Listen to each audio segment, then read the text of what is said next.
Oke, bismillahirrahmanirrahim. Assalamualaikum warahmatullahi ta'ala wabarakatuh.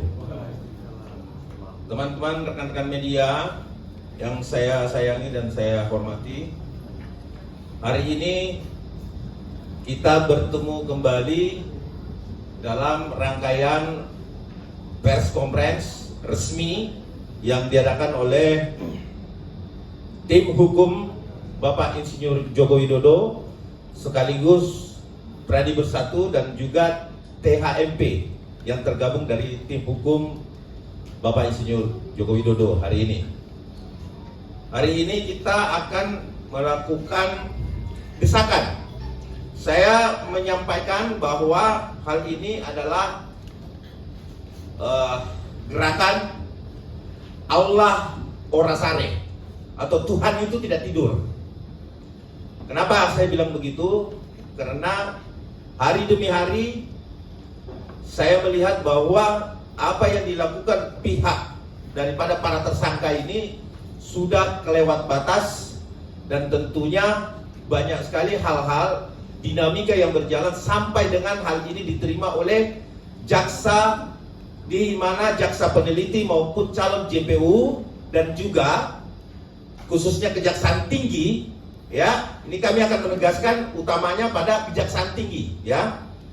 Jadi Kejaksaan Tinggi DKI Jakarta yang tergabung dari jaksa peneliti Jakarta Selatan, kemudian jaksa peneliti di Jakarta Pusat, dan juga ada beberapa dari jaksa Jakarta Utara yang menjadi tim, ya. Nah, di sini hari ini setelah kita melihat dinamika yang berkembang saat ini, ya, tentunya yang menjadi alasan bahwa hari ini kita memberikan desakan, ya, ajakan seruan tahan dan tangkap Roy Suryo dan Dr. Tifa serta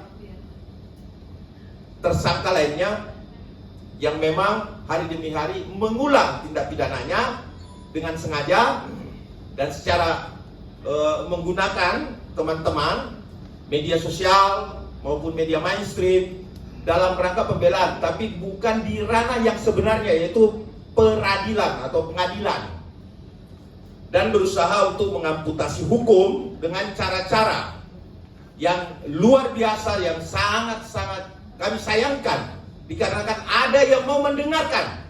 Ya, sekali lagi saya sampaikan bahwa ada yang mau mendengarkan keluh kesah serta, ya, storyteller yang disampaikan kepada teman-teman yang mungkin berada di atas dan pemangku kebijakan, sehingga mau mendengarkan. Inilah yang melukai masyarakat Indonesia yang notabene per hari ini saya banyak menerima desakan dari masyarakat non relawan yang sangat-sangat merasa bahwa ini dipermainkan hukum ini. Ya, jadi siapapun Anda yang mencoba mempermainkan hukum ini, kami bisa memastikan lambat atau cepat, ya, itu akan terbongkar dan akan terungkap Anda bermain di balik ini. Nah, saya perlu ingatkan rakyat Indonesia, ya, tidak bisa diamputasi terkait hukum. Walaupun Bapak Insinyur Joko Widodo sudah tidak menjabat lagi, tetapi kecintaan dari rakyat Indonesia dan pendukung Bapak Insinyur Joko Widodo hari demi hari bukan berkurang, tetapi bertambah. Dan kami hadir di sini karena desakan-desakan dari masyarakat itu sendiri. Ada beberapa poin penting yang ingin saya sampaikan di sini sebelum saya melanjutkan kepada teman-teman yang berada di sini. Di sini semua adalah advokat yang tergabung dari orang-orang yang memang mengadvokasi para masyarakat, yang tentunya bahkan klien-klien yang sudah lama dengan kita, baik itu klien yang kita bantu secara prodeo dan lain-lain sebagainya, pro bono dan lain-lain sebagainya, itu menanyakan, ya, itu bukan jumlahnya 1-2 orang, itu mereka melebihi ratusan. Nah, ini yang kami himbau kepada para penegak hukum, khusus, ya, Kejati, DKI Jakarta, untuk tidak bermain-main di ranah ini. untuk tidak bermain-main di ranah ini, ya, karena ini sangat melukai hukum dan efek blunder yang akan terjadi. Bahwa sudah banyak yang kita hukum dilimpahkan P21 dan lakukan penahanan dikarenakan apa? Mengganggu jalannya persidangan. Nah, siapa yang akan menjamin bahwa persidangan saudara Roy Suryo dan Tifa bila tidak dilakukan penahanan akan berjalan sesuai dengan apa adanya? Nah, justru itu ada beberapa poin utama yang akan saya sampaikan di sini, yaitu ya poin-poin penting ya. Poin utama adalah perkara telah dinyatakan P21. Itu dulu ya. Karena ketegasan dari Polda Metro sudah dilakukan bahwa tidak ada lagi yang harus dipenuhi. Terus status P21 harus segera dilanjutkan dengan pelimpahan perkara ke pengadilan, bukan berhenti di tengah jalan. Ini yang kita ragukan ini. Sehingga pihak-pihak yang berusaha mengamputasi ini, saya mengingatkan kembali bahwa hati-hati ya bermain di ranah ini. Karena apapun itu, baik, buruk, lama, ataupun secara dekat akan ketahuan. Dan ingat, musuh bagi orang yang bermain-main dengan hukum adalah rakyat itu sendiri yang sudah sangat banyak dilukai, dianaktirikan, tumpul ke atas dan tajam ke bawah. Ini yang tidak boleh kita lakukan. Kenapa? Karena menjaga NKRI adalah harga mati bagi hukum, penegakan hukum di Republik ini.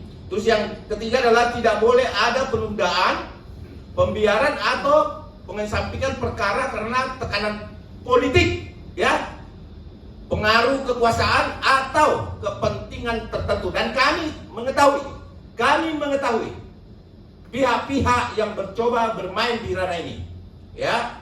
Proses hukum ini masih panjang dan masih dapat potensi celah yang dapat dimanfaatkan oleh pihak-pihak tertentu. Ya, kekhawatiran terhadap intervensi permainan perkara atau praktik ya mafia peradilan hanya dijawab dengan sikap tegas, transparan, dan akuntabel. Aparat penegak hukum wajib memastikan perkara ini berjalan sampai tuntas sesuai hukum yang berlaku. Berani Bersatu, tim hukum Bapak Insinyur Joko Widodo, THMP, pengacara Mawar, dan seluruh aliansi yang tergabung dari tim hukum Bapak Insinyur Joko Widodo menghormati asas praduga tak bersalah dan tidak melakukan penghakiman terhadap siapapun. Ingat ya, penghakiman terhadap siapapun. Yang notabene bukan tersangka, tempatkanlah dia sebagai seorang korban. Yang tersangka, maka tegakkan hukum untuk menghindari blunder, maka segera dilakukan penahanan. Penentuan bersalah dan atau tidak bersalah sepenuhnya merupakan kewenangan pengadilan, bukan kewenangan politik. Ya. Terus biarlah hakim yang memutus. Negara wajib mengadili perkara ini di bawah dan di kemuka persidangan. Ya. Kalimat kuncinya adalah perkara yang telah P21 wajib diuji di persidangan.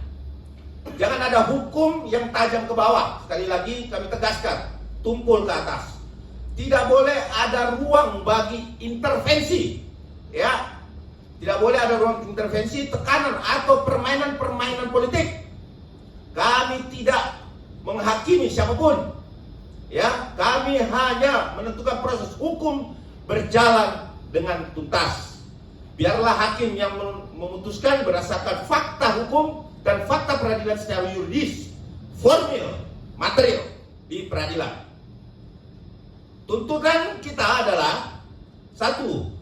Segera melimpahkan perkara ke pengadilan yang berwenang.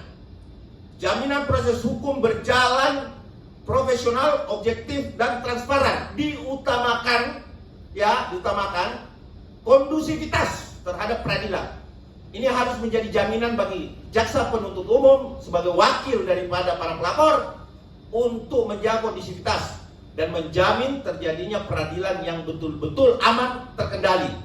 Sehingga ini yang membuat satu acuan bahwa kami melihat bahwa apa yang dilakukan para tersangka ini sudah mulai mengamputasi hukum dan riak-riak itu akan terjadi, dan saya yakin ini bisa saja akan mengganggu persidangan, sehingga sangat patut jaksa menentukan sikap dengan tegas di sini ya, utamanya Aspidum ya. Ya, saya ingatkan itu, tegaskan persamaan di hadapan hukum, equality before the law. Nah, itu dari saya dan rekan-rekan yang lain tentunya akan memiliki pandangan-pandangan karena beliau adalah advokat senior semua yang malam melintang di dunia hukum, yang tentunya kita tidak perlu lagi untuk meragukan hal itu karena banyak sekali yang kita tangani hal serupa dan itu dilakukan penahanan. Nah, ini menjadi tangan politik yang membuat hal-hal ini menjadi tidak laku penahanan. Ini sangat layak dilakukan penahanan karena pidana berulang. Oke, untuk itu